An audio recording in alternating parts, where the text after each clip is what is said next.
Welcome to Tenor Tech, where I solve the problems you didn't even know you had. You start by confirming what you need and taking the first actions.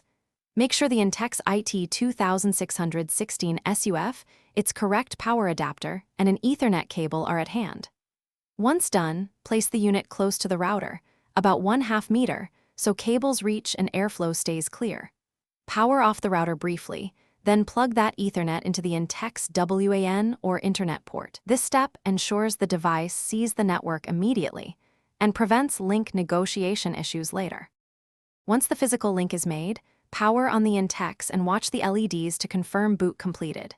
Next, connect a laptop to a LAN port and open a browser to 192.168.1.1 or the device's listed default IP. This gives you the configuration interface.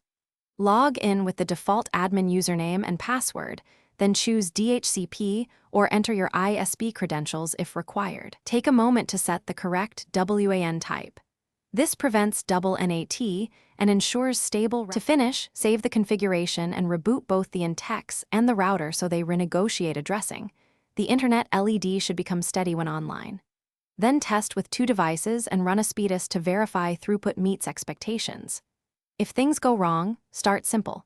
Check the Ethernet and power cables, re-enter any ISP user/password fields, and if needed, perform a factory reset. This often clears misconfigurations.